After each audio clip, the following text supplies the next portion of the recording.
Melquisedeque e o dízimo.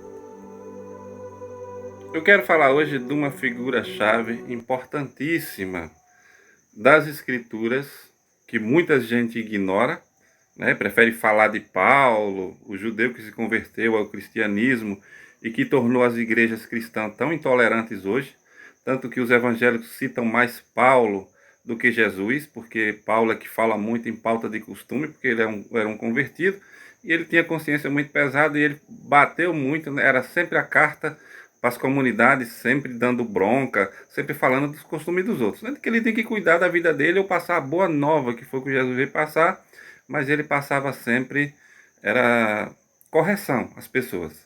Mas eu quero falar de Melquisedeque. Fala muito pouco na Bíblia dele, só tem 3 passagens, ninguém sabe muita coisa sobre ele, mas a gente que estuda espiritualidade, misticismo, magia, astrologia, sabe da importância que ele tem. Dizem até que o Isefet Zerá, que é atribuído a Abraão, muita coisa foi ensinada por ele.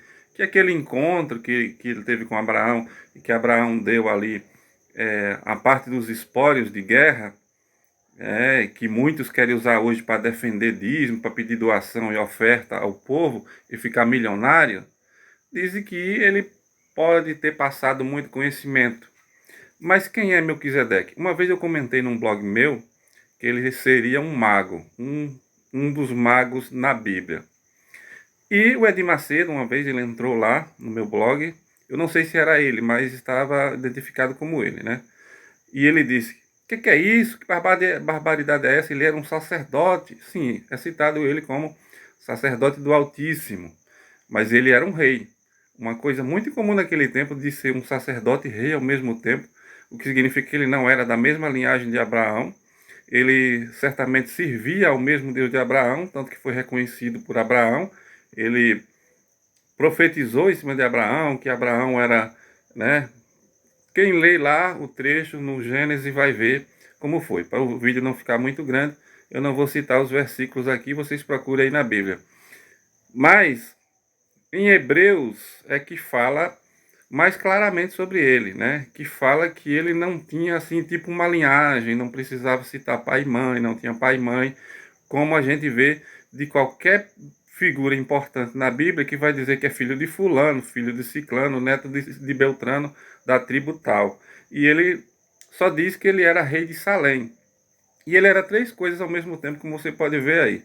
Ele era sacerdote, ele era profeta, mas para mim, além de profeta, ele era um mago. Assim, no meio esotérico, todo mundo define ele como um mago. E ele era rei. Já existiu ao longo da história outros reis, que foi rei e sacerdote, rei e bruxo, rei e mago, mas como os reis magos da Bíblia, né, que são citados, umas pessoas dizem que são magos, outros dizem que são rei, outros dizem que são rei e magos. Pelo que ficou determinado, que se tornou conceito no cristianismo, eles eram reis magos, né? E aí tem os bibliólatras que sempre entram quando você faz um post para dizer, para comentar assim: em que parte da Bíblia está escrito? Meu amigo, nem toda a verdade está na Bíblia, nem tudo que está na Bíblia é verdade, nem tudo que aconteceu no mundo entrou na Bíblia. A Bíblia ela é nova. A maior parte dela foi feita do Antigo Testamento no desterro da Babilônia, por volta do século 6 a.C., e o Novo Testamento entre o primeiro e o segundo século. Então, nem tudo que aconteceu no mundo está na Bíblia. Muita coisa aconteceu na África, na Ásia, no Oriente, entre os povos originários de outras nações, os nórdicos, e não está na Bíblia. E quem é místico, quem é teólogo, quem tem iluminação, já teve profecias, revelações, visões, inclusive entre os cristãos, né?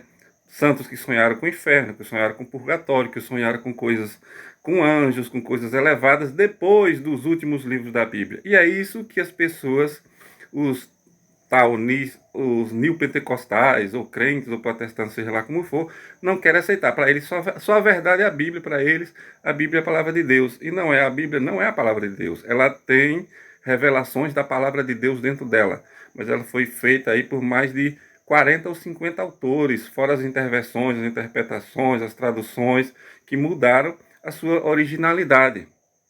Tem outros que ficam dando carteiradas também, dizendo o hebraico antigo, o original. Não tem um original da Bíblia. Ninguém tem. Os rabinos pregavam com pergaminhos, aqueles pergaminhos enrolados, né? Eles abriam e liam. Não era uma Bíblia como é hoje. Quem montou a Bíblia como é hoje foi a Igreja Católica. Então não tem um original, ninguém tem. Nem o Vaticano tem o original, quem fez a primeira cópia. Eles têm cópias, mas dizem assim, esse daqui foi o primeiro que foi feito. Não, ela foi montada ao longo do tempo, coisas foram tiradas, outras acrescentadas, teve concílios e assim por diante. Então não se perca nessa bibliolatria de achar que tudo está na Bíblia. Então muita coisa se sabe de Melquisedeque através de visões, através da espiritualidade, através de médios escolhidos. Apesar do que querem dizer que só existe profeta em Israel, a maioria dos profetas de Israel não cumpriu nenhuma profecia. No Novo Testamento, nenhuma profecia se cumpriu. Então, de achar que só judeu é profeta, não. Já teve profeta em todo canto do mundo, na África, entre os xamãs, no Oriente, no budismo. Tem profeta em todo canto. Mas para concluir que o vídeo já está longo, Melquisedeque, como a gente pode ver, ele recebeu aí os espólios de guerra. Não eram dízimos. Querem traduzir como 10ª parte, porque os protestantes hoje querem a 10ª parte da sua renda. Era dízimo de dizimar, do latim, dizimar. Eram espólios de guerra que eles tinham pegado dos outros reis. Um dos motivos de Abraão não querer aqueles espólios, porque podia ter uma maldição neles. Por isso que ele doou, porque ele era sacerdote e ele iria santificar aquelas oferendas como uma vitória e como um agradecimento ao Deus Altíssimo. Em segundo lugar, foi uma única vez que Abraão fez isso. Ele não fez isso toda a vida. Quando ele queria contemplar Deus, ele pegava um carneiro gordo, um novilho gordo, ia lá e queimava para Deus. Ele não ia procurar pastor, líder religioso nenhum para dar, não. Ele mesmo dava a Deus. Ele mesmo queimava, fazia oferenda, as orações dele e se conectava com Deus. Não precisava de pastor para isso, não. Que pastor quer sua oferta e seu dízimo todo mês, não. Ele que pague a conta de luz da igreja dele, ele que pague as dívidas dele, vá trabalhar em outra coisa, não queira viver e ficar rico às custas do dinheiro dos outros. Então era sobre essa questão que eu queria falar aqui ao tocar em Melquisedeque. Que muitos usam isso, porque Abraão deu. Primeiro ele deu uma vez, segundo era espólios de guerra, não era do que ele produziu no campo, não. Você viu depois Abraão entregando uma parte da colheita dele, do rebanho dele a Melquisedeque? Não, ele entregou daquela batalha lá, que era de sangue, que era espólios de guerra, e ele entregou como um agradecimento a Deus e porque o sacerdote do Altíssimo iria santificar aquela oferenda amaldiçoada que era de morte. No fundo ele estava com a consciência pesada porque ele matou muitos homens, ele sangrou muitos homens, era uma guerra brutal. Por isso aquilo era espólio de guerra, não era oferta, não era dízimo, não era a 10ª parte do que ele ganhou. Então traduzem errado para tomar o seu dinheiro. E mesmo o dízimo na Bíblia, Cristo nem tocou nisso os apóstolos que depois começaram a distorcer o ensinamento de Cristo, principalmente Pedro e Paulo, a pedir doações para a igreja, começaram a tomar a terra das pessoas e aí desencaminharam a original mensagem que Cristo queria, né? Mas o que foi que ele disse? Meu reino não é deste mundo, não junte dinheiro na terra, junte no céu, riqueza no céu, aqui as traças comem, no céu não. Disse para o jovem rico, pegue tudo que tu tem e dá ao pobre e me segue. Ele deu? Não, ele caiu fora, porque ele viu que o coração dele não ia ser capaz de abrir mão dos bens materiais e ele jogou essa em cima dele, mas não que ele seja contra todo rico, toda riqueza. Quem usa riqueza com sabedoria, com amor e grato a Deus, é claro que ele não é contra a riqueza. Ele disse a quem é escravo do dinheiro, a quem é escravo da riqueza, quem não é capaz de ajudar o próximo. Tanto que no capítulo 24 e 25 de Mateus, ele separa os bons dos maus, dos que faz caridade e dos que não faz caridade. Então Melquisedeque era um mago, um rei, um profeta e um sacerdote do Altíssimo. Outra coisa, ele não era levita, nem existia Moisés ainda. Então ele não está nessa de dízimo e ele está acima dos levitas. Ele era o sacerdote do Altíssimo, tanto que o próprio Abraão, que era o patriarca, teve que se curvar a ele, louvar ele e dar as ofertas para ele, porque ele provavelmente era um ser, podia até ser um ser celestial, mas era um mago do Altíssimo, um sacerdote do Altíssimo, que não não foi ele que pediu as ofertas, foi Abraão que deu por livre e espontânea vontade e não foi. Numa passagem muito importante também no Novo Testamento, compara Jesus a Melquisedeque.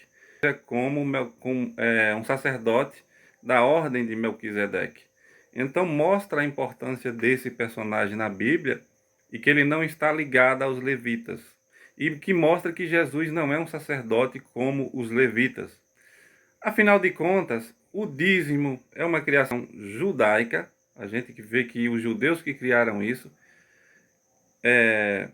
E que os católicos, convenientemente, se aproveitam disso. É uma outra religião que Jesus começou, uma nova e eterna aliança, como ele mesmo disse. Mas os católicos, os crentes, os cristãos protestantes não perderam a oportunidade de usar essa falsa interpretação. Ele, como está bem claro, é um sacerdote da ordem de Melquisedeque, que não precisa de linhagem, não precisa de pai e mãe, como está escrito em Hebreus. É um sacerdote do Altíssimo, ele o primogênito de Deus, mas Melquisedeque, uma figura importantíssima, tanto que é só citado 3 vezes na Bíblia, mas tem muito mais peso do que muitos sacerdotes da Bíblia, inclusive mais do que Moisés. Moisés, ele está fora da lei mosaica, ele não tinha que obedecer a lei mosaica, que ele é antes de Moisés, não era levita, ele é um sacerdote nomeado por Deus. Não é esses sacerdotes auto-intitulados profeta, auto-intitulado apóstolo, auto-intitulado bispo, auto-intitulado seja lá o que for. Ele era escolhido e Abraão o reconheceu assim. E ele era mago, ele era rei, ele era profeta e ele era sacerdote do Altíssimo. E Jesus se assemelha a ele, não aos levitas. Então você que paga dízimo, que segue isso aí, você está seguindo a lei de Moisés. Siga a lei de Moisés.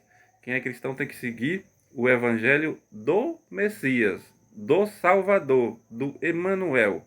E ele está na ordem de Melquisedeque e não na lei dos levitas, que é por isso que os judeus esperam o Messias até hoje, que seja grande, que torne os judeus acima de todos os povos, que seja mais importante do que o resto do mundo.